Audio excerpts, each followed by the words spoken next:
Hey guys, welcome back. So today's a quick video where I talk about the mistakes I have made through my plant journey. I definitely would consider myself still a young plant parent. It's only been close to 3 to 4 years that I've been growing and collecting plants. And so of course there is more to learn in the future, but I just wanted to make this video just to reflect and look back on, those questionable decisions in the past. Okay, let's jump into it. So the first one is spraying plants with a spray bottle to increase humidity. I think most plant parents now know that this isn't an effective way to increase humidity around your plants, and specifically for a long period of time. Spraying a plant will only increase the humidity for a few minutes, maybe even a few seconds, and the humidity will go away. There are a ton of different ways to increase the humidity around your plant. You could buy one of those IKEA cabinets. You can have a humidifier close to that plant or in your grow room. And the method that I do is I basically keep a lot of my plants close to each other. Plants form a microclimate around them, kind of like a bubble. So if you cluster plants together, it's definitely an effective way if you need that little boost in humidity. I've put humidity meters in this room and I have one on my nightstand. The humidity right now is at about 40%, but another meter that I put in between plants is reading at about a 50% humidity. So not an extreme jump in humidity. I think it definitely helps out with certain plants. And of course, you guys know that I don't think humidity is very important with growing most tropical houseplants. Tying the next mistake to the first one, when I learned that spraying your plants didn't effectively increase the humidity around the plant, I got a humidifier and I left it on all day. Obviously this is bad as well and almost unnecessary. It really just left surfaces and leaves too wet. A lot of people still swear by this, and the general consensus is that if a plant has more humidity, then they'll grow better, they'll be happier. And this might be true, but I feel like you're kind of underestimating how resilient plants really are, and they will find a way. So to me, that was a mistake. I know people still swear by using the humidifier, but I just think it's an extra thing that you don't necessarily need to worry about. Again, it is winter right now. Living in Canada, having the heat on, the humidity drops to about 30 to 40%, and the speed of growth of my plants is still very rapid.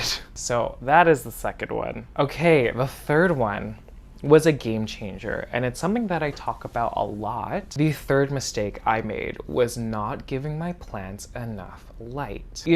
With everything that has come out in the plant community about light and how it's probably the most important thing when it comes to growing plants, I find that it's still very difficult to explain this to a new plant parent. And I remember one of my first plants was a peace lily, and based on what I was seeing on Google, a lot of people recommended that you keep this in a low to medium light. So my solution was to put it in a dark hallway.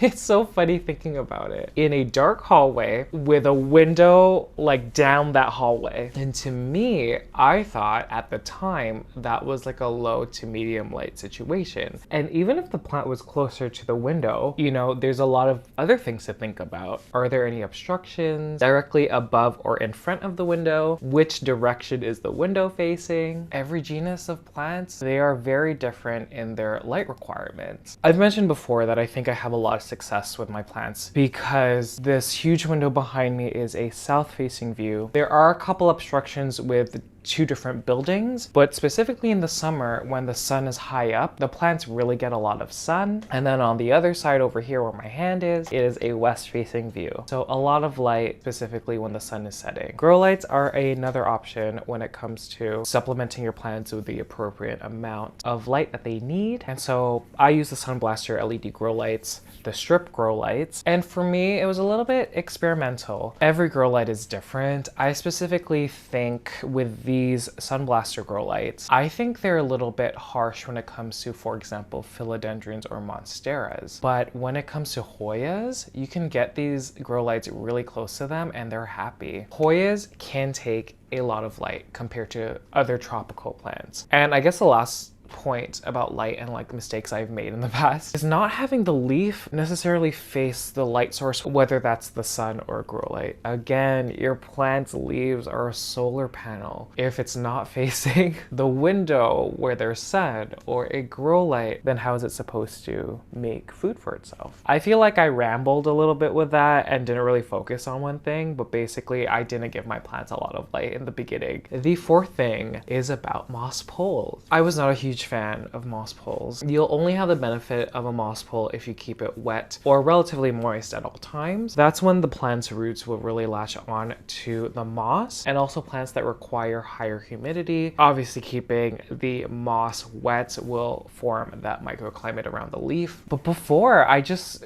thought it was something to use if you want your plant to climb, and I like almost never watered it. Obviously now I have a few plants on moss poles. I'm really keeping on top of the watering of the moss pole. I've seen amazing results. Okay, the fifth mistake that I made was chopping up or propagating my plants when they were very young. And I'm talking about like a cutting that I rooted and it pushed out maybe 2 new leaves. At that point, I would cut it like right away. Younger plants on average are less resilient to shock. So I found that a lot of the plants that I did that to in the past, they either resulted in smaller growth or just the death of the plant. You guys know that I love propagating my plants, so obviously I'm still doing it, but I'm waiting a bit longer for them to grow.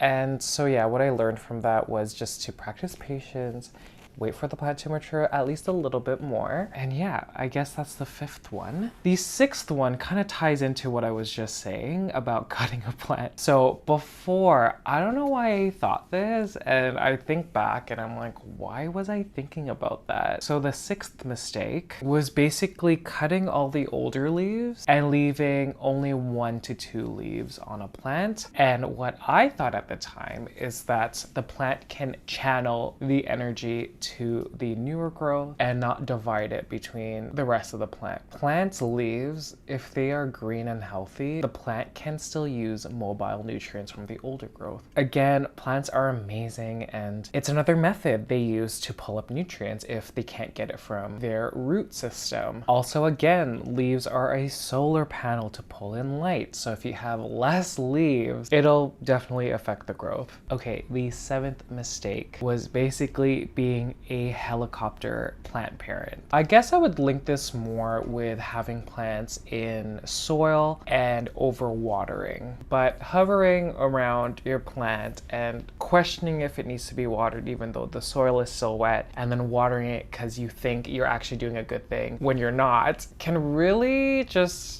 kill your plant ultimately. I still to this day, because I've learned from that, I personally find you will do less harm if you underwater a plant more than overwater. Plants are resilient. And in the example of my Monstera Thai constellations that I've propagated in soil, I've gone 6 weeks without watering them and they've bounced back after watering. Whereas if you keep the soil really moist, you keep watering it, that's the perfect environment for root rot and root death. Again, you don't have to be that helicopter plant parent. Plants are pretty resilient and they will grow without you making sure they're properly watered. I guess the point or the mistake that I should have said was watering the plant too much because I was a helicopter plant parent. Okay, the last one. I feel like I didn't put enough, but maybe I might do another video. The last mistake I've made. This is gonna be a little bit controversial, I guess, but basically listening to plant advice from YouTube care guide videos or just stuff that I found on Google. There's a lot of stuff out there that's pretty generic when it comes to growing plants. And also the biggest thing is that we have totally different growing environments. So one person's piece of advice, if they live in a tropical climate with high humidity, warm temperatures, it's not going to be the same if I apply it to myself, someone who lives in Canada, has 4 seasons, low humidity, and cooler on average temperatures. I guess what I learned from that mistake was just kind of taking a step back and understanding your environment, because your environment is the one or the place that your plants are gonna live. It's difficult because I get asked about plant advice all the time, whether that's here on Instagram. It is very difficult to give advice because, again, you kind of need to cater it to your own conditions. Obviously, the fundamentals still need to be there, like light and proper watering habits to maintain healthy and robust root growth and maintenance. And also, there's a lot of plant advice out there that is just wrong. And I'm not saying I'm perfect. I know that I give advice that a lot of you guys don't necessarily agree with, and that's fine. But just don't think everything you hear from plant YouTubers is true. I like to grow plants for myself. I like to see how they grow in my care, in my environment. And that's ultimately what you have to do. Understand your plant, understand your environment. And if you're seeing results, then keep doing what you're doing. Don't just copy and paste what someone else is doing into your plant care. So yeah, those are a few mistakes that I've made through the years. Again, very valuable to make mistakes because that's honestly one of the ways you will learn, and ultimately it'll make you a better plant parent. Okay, I guess that's it. Thank you guys so much for watching. If you've made it to the very end, thank you guys so much. I greatly appreciate it, and I'll see you guys later. Bye.